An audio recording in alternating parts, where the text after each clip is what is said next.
Bonjour, bienvenue sur la chaîne Eva Info TV. On poursuit notre étude. On entame une nouvelle leçon dont on va étudier les formulaires à Microsoft Office Access. Et si on vous demande quelle est la fonction principale ou bien l'utilité principale d'un formulaire.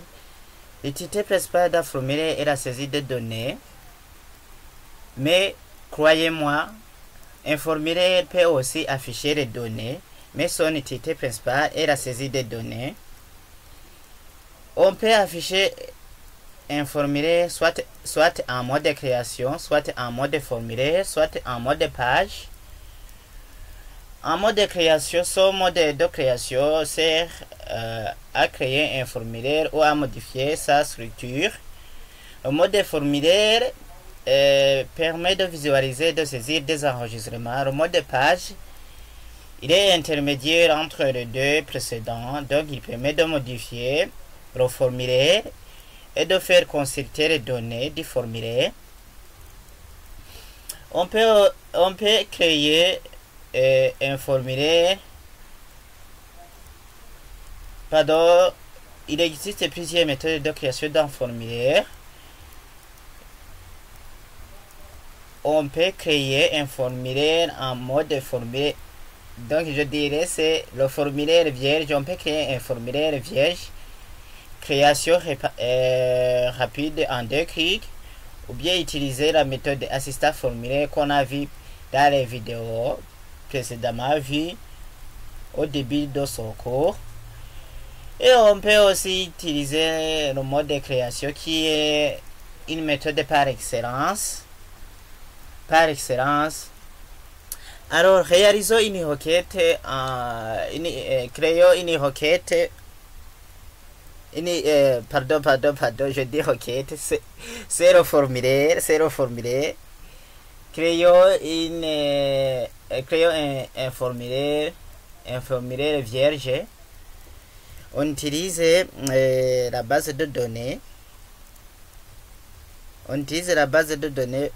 Par exemple.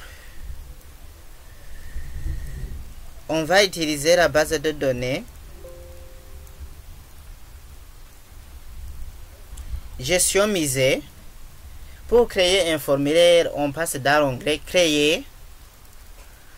Dans le groupe formulaire, ici on voit bien les formulaires qu'on peut créer. Mais on veut créer un formulaire qui est vierge. On clique dessus.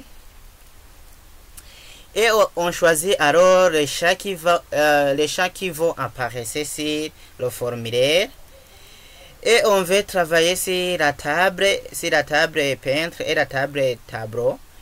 Ici à droite, donc là où c'est écrit liste des champs disponibles dans les autres tables. Ici vous pouvez choisir la table que vous voulez, que vous choisissez les champs. Par exemple, je choisis la table qu'on appelle peintre. Je mets le numéro du peintre.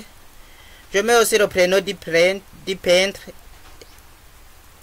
Et le prénom du peintre, pardon, c'est plutôt le nom du peintre et le prénom du peintre et la nationalité. Puisque je sais dans entre la table peintre, ici dans outils de base de données, relation, je sais que la table peintre est liée à la table tableau.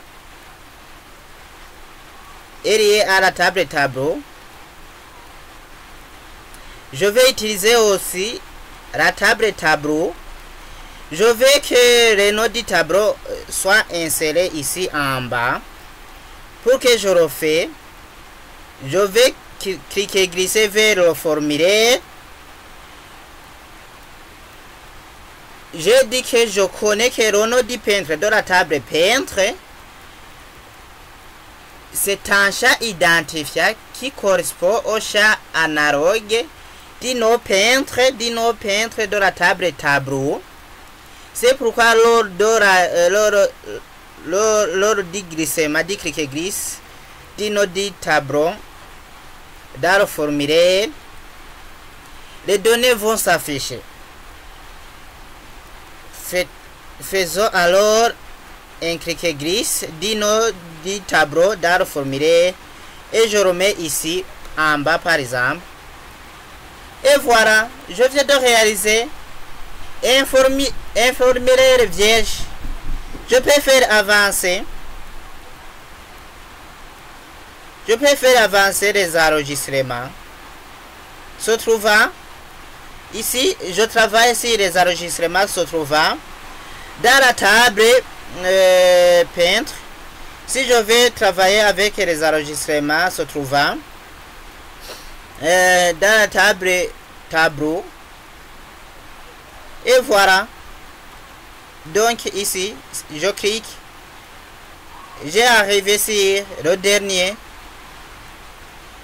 Donc on vient d'insérer dans notre base de données un formulaire vierge. J'enregistre et je vais appeler formulaire vierge.